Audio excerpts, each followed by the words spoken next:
Welcome, everyone, and thank you for the kind introduction. I couldn't be more excited to talk to you about hypertrophic cardiomyopathy, exercise, and some of the things that often don't get discussed when we talk about care of the HCM patient, and things that you can take with you into your practice, I hope, or if you're a patient, that there's some value in learning about the other aspects of hypertrophic cardiomyopathy.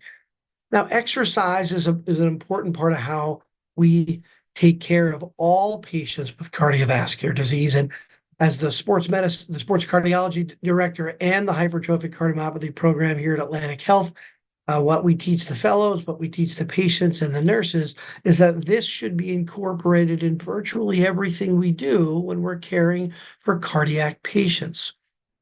So exercise is important because it modifies cardiovascular risk factors. And this is old news, whether you're talking about high blood pressure, cholesterol, cardiovascular fitness, body fat, mental health, overall fitness level is one of the most important prognostic factors in almost everything in medicine. And to that end, it's often referred to that exercise is medicine.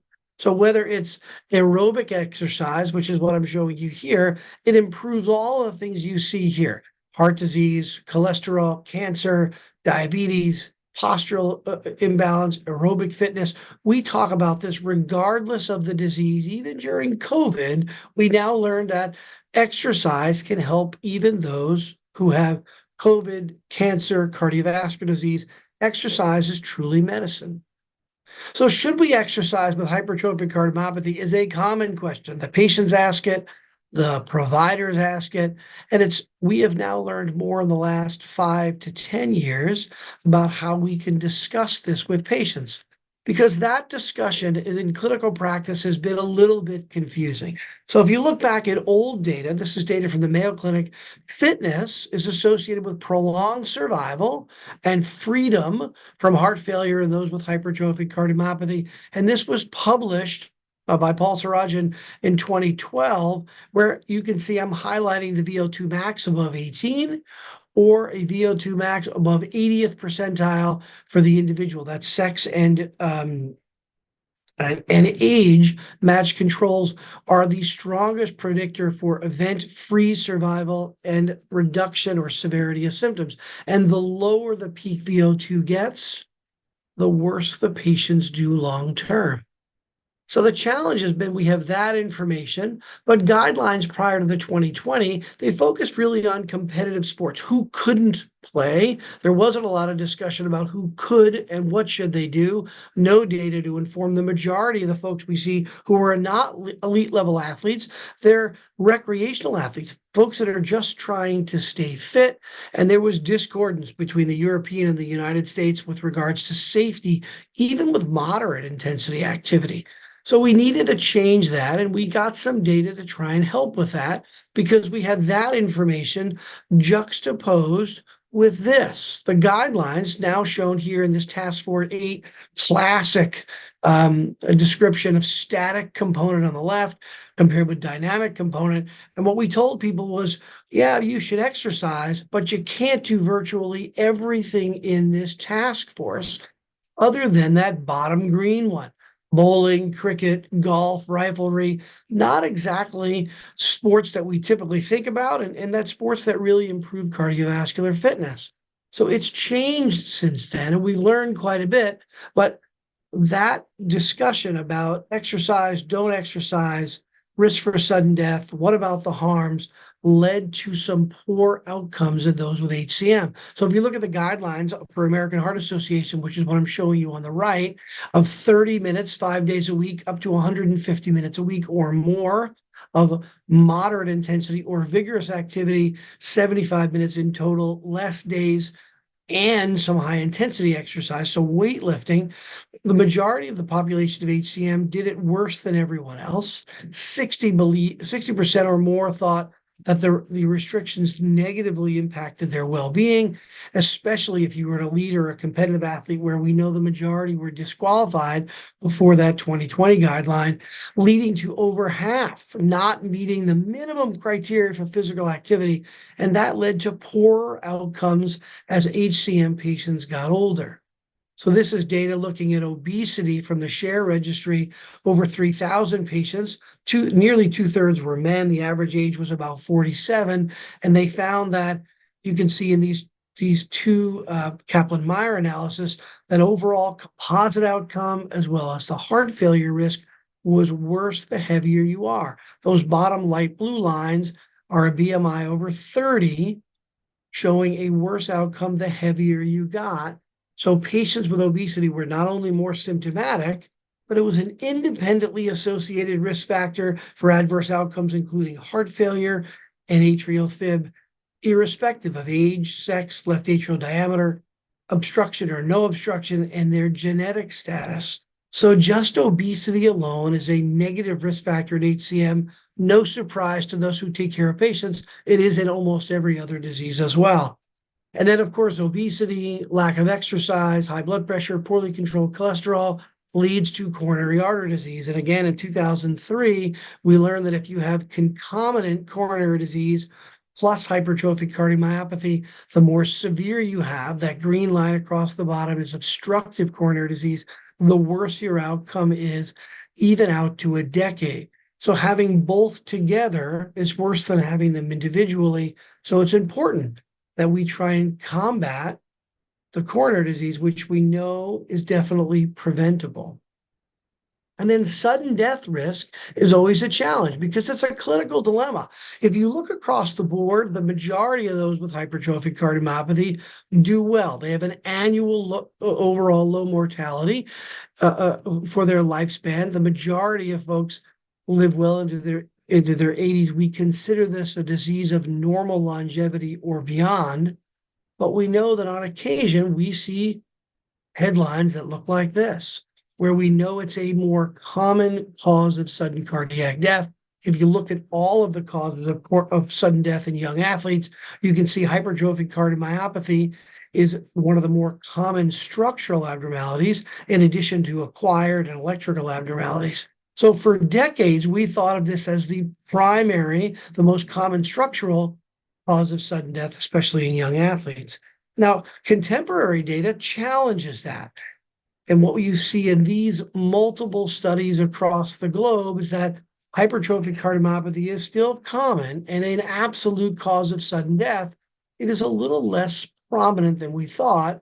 In fact, the biggest piece of pie in those who are dying from medical causes of cardiac arrest, sudden unexplained death, or SUD, is still the most common reason, telling us that we've got more work to do in terms of understanding of disease processes, diagnosis of hypertrophic cardiomyopathy, and looking for other potential causes in those who die suddenly, because it's not always that easy. Many with sudden cardiac death present like this. Virtually no symptoms. More than two-thirds have either minimal symptoms or no symptoms. And the majority of those who died at the time of the event, they were sitting or sleeping. So they were sedentary the majority of the time and sleeping in another large portion. The majority weren't exerting themselves, suggesting that maybe there isn't a true causation between exercise and sudden death and cardiac arrest, that maybe there's an overrepresentation of individuals with HCM, given it's so common in those who die, and some of them who are dying with exercise.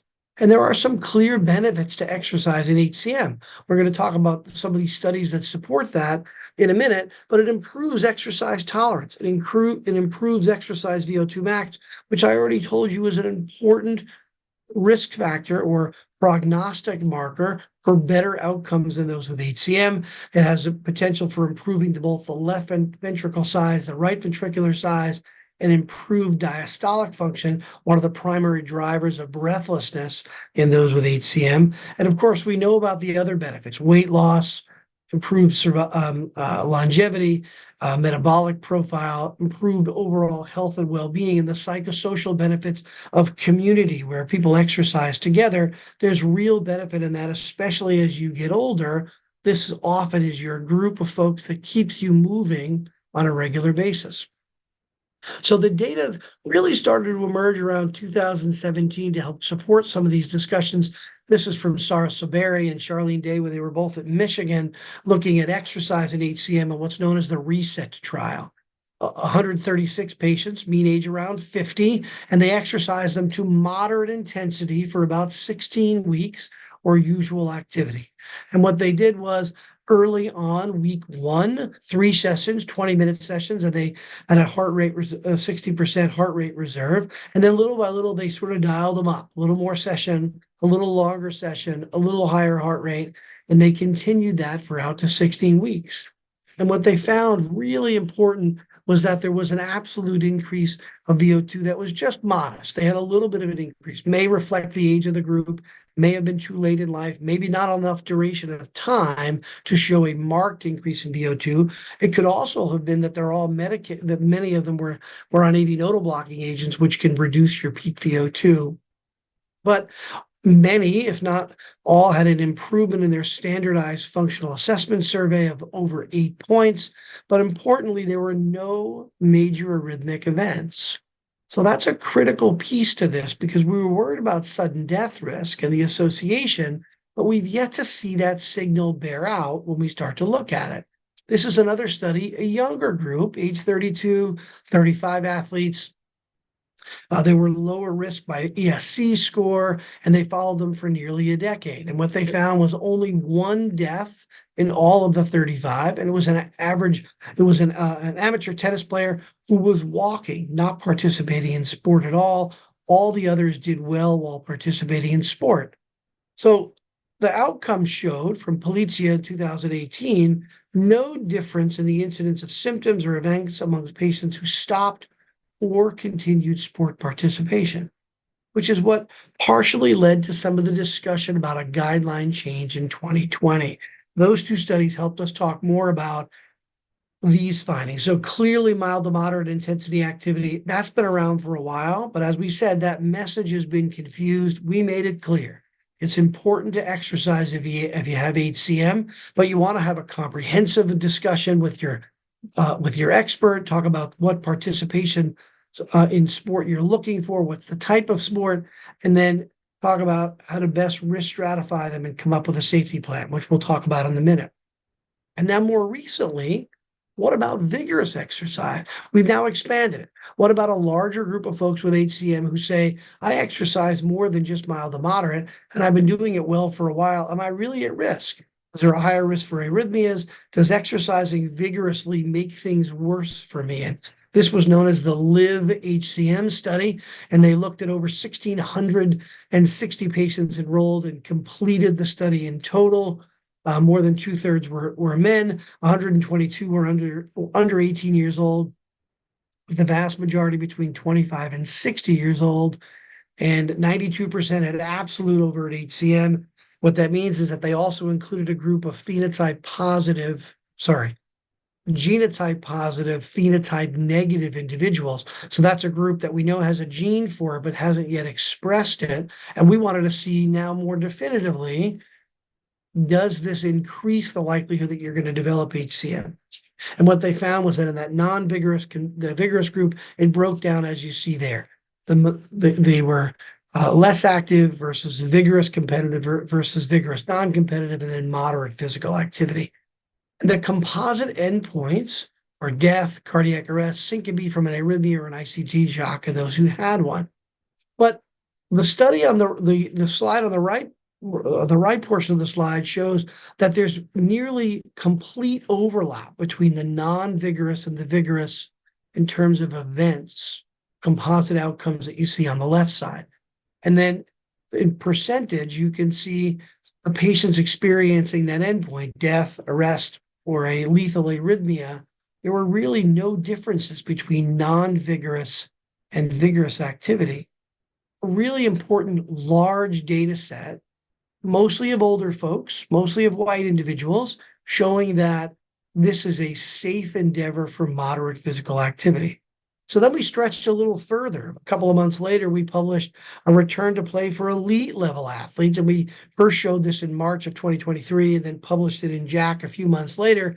And we looked at elite level athletes. So all Division I, all professional athletes, 76 of them in total, average age much younger, around 20.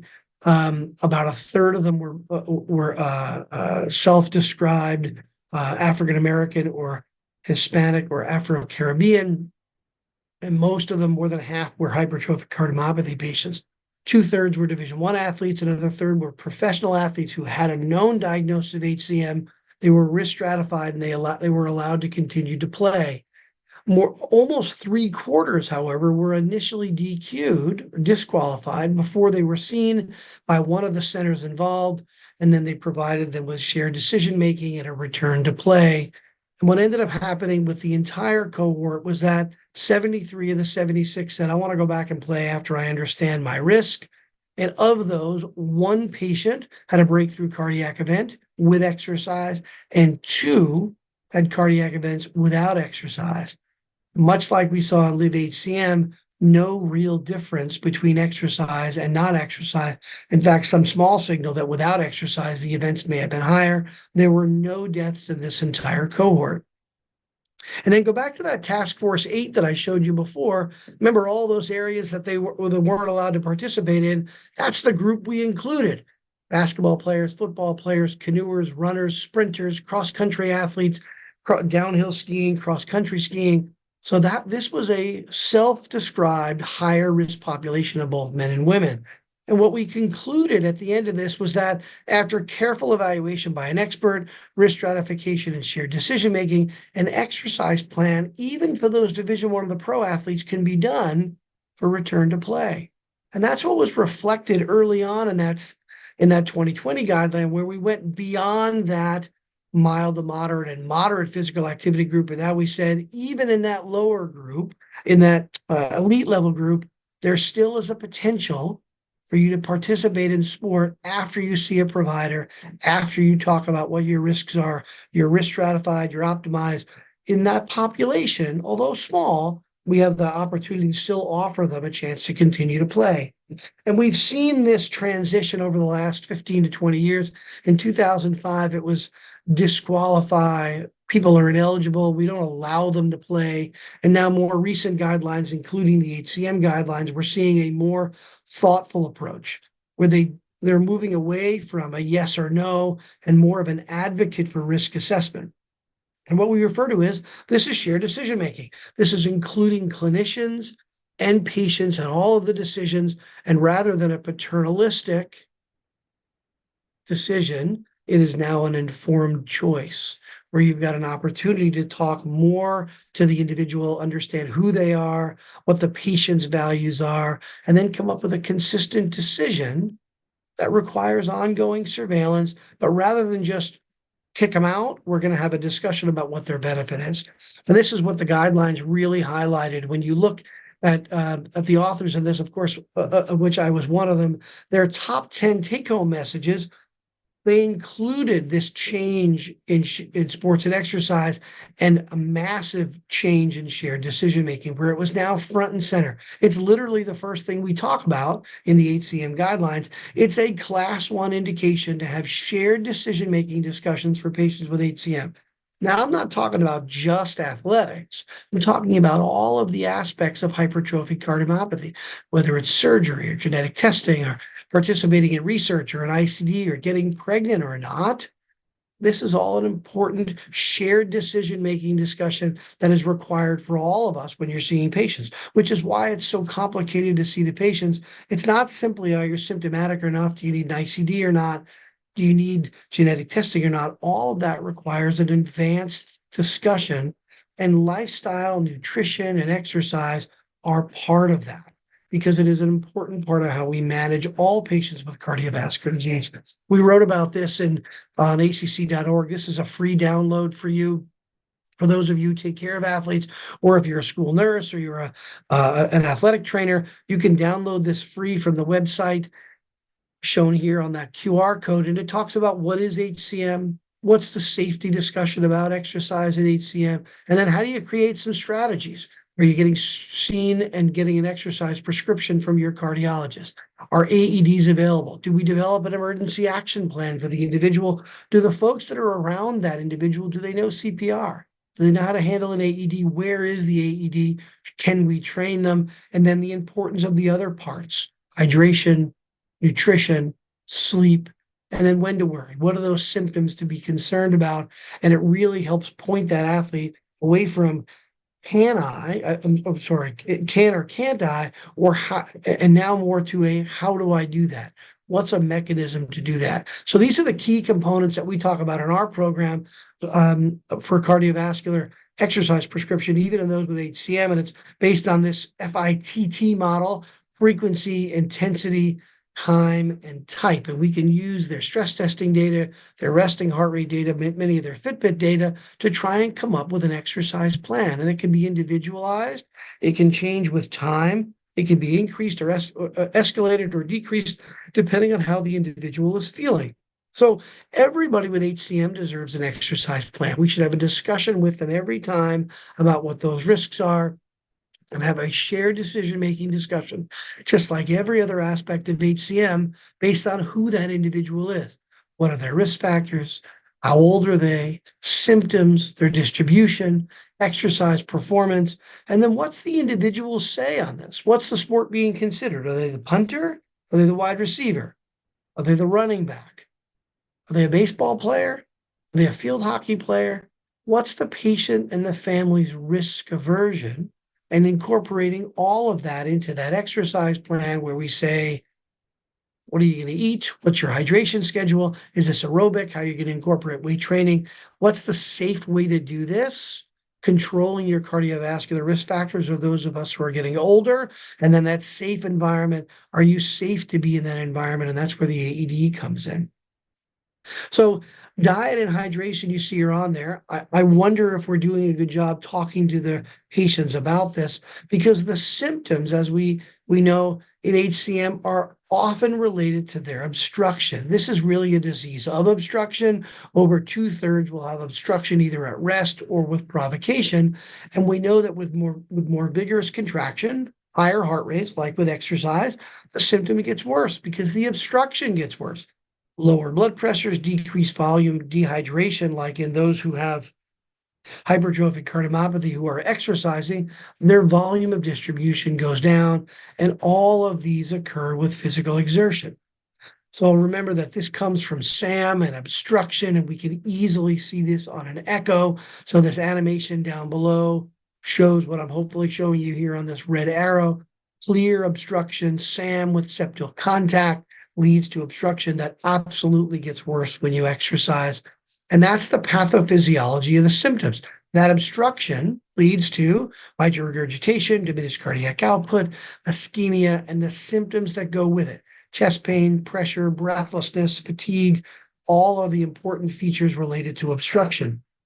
To make it better, you're going to use medical therapy. You all know that. You're going to add the therapies that make things better, but you're also going to take away the things that make them worse: vasodilators, ACEs and ARBs, nitroglycerin.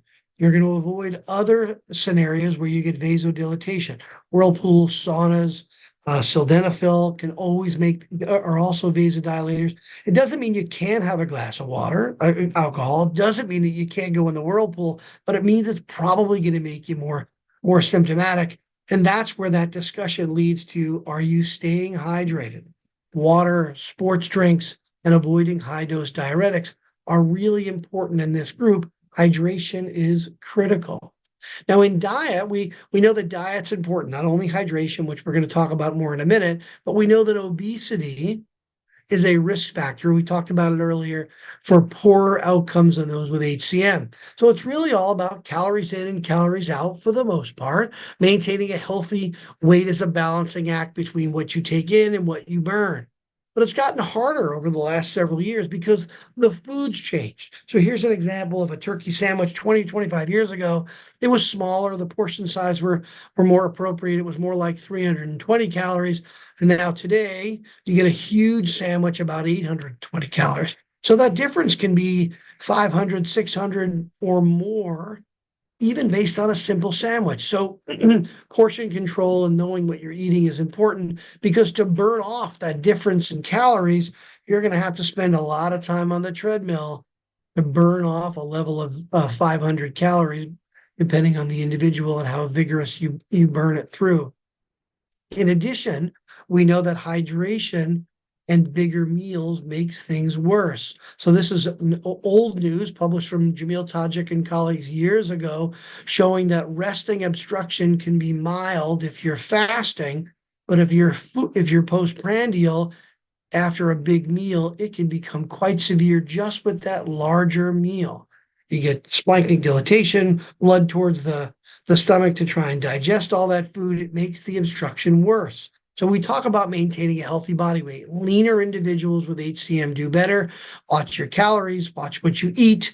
Hydrate, sleep, and exercise are all important to help reduce the weight, mostly by reducing your hunger cravings, because we often try and eat when we are hungry. And we touched on hydration a little bit earlier. The hydration is really important. The more you drink, the better. I tell people on average, if you should be consuming in ounces about half your body weight. So if you're 150 pounds, you should be consuming about 75 ounces of water. That's with or without HCM. So you may bump it up a little bit more if you're an HCM patient. And if you're an HCM patient who exercises, you certainly want to go more towards that 100 ml per day. You don't have to get it all at once, but drinking 6, 8, 10, 12 bottles sometimes is necessary, depending on how much exercise you're doing for the day. I think sports drinks are important. Activity greater than an hour, multiple same day intensity activities. So if you're swimming in the morning and then you go for a bike ride later on with your family, you're going to probably need to do some electrolyte additives to that. We tell people about liquid IV and some of these other dissolving tablets from companies like Nude or Gatorade. All are reasonable to add in there. Watch the sugar, because we don't want to increase the calories, but the more humid it is, if you're a big sweater, if you're a salty sweater, if you got lots of white on your clothes at the end of the day, or if you've got poor caloric intake prior to participation, that's an indication to bump up the amount of drinks you have. So here's a benchmark, not always, sometimes more than this, sometimes a little bit less. But how do you prepare? If it's a couple of hours, usually 2 glasses while you're exercising, before you're going to do at least 1 glass before it. And then during, another full glass. And then afterwards, for every pound lost, you're going to do up to 2 additional drinks per day to try and maintain hydration. So sometimes it's hard to know how much you're drinking and if you're keeping up or not. And the easiest solution for this is really to look at your urine color. Urine really should be clear. It should be a pale yellow at most. If you're getting into that yellowy, yellow darker, then you're really at risk. You are dehydrated at that point. You are well behind, and you've got to really hydrate to compensate for that. That's where maybe adding in the liquid IV or some of the supplementation will really help you to try and overcome that. But muscles are mostly water. You're going to try and pre-hydrate and not get behind. Drink a couple of bottles of water in the morning to really get those muscles filled up for the course of the day. And then if you're like me and you're drinking caffeine, you got to offset that with water on top of it. So this is an opportunity for all of us to use your urine color to determine, am I ahead of the game or am I behind? So it's not just one form of exercise. You remember the American Heart Association says it's more than just that. You want to do a little more than that. So you want to do aerobic exercise plus some weight training. Maintaining muscle is going to be important for this group. I think it makes patients with HCM feel considerably better compared to those who don't. So the take-home message is that each individual HCM patient should be considered individually.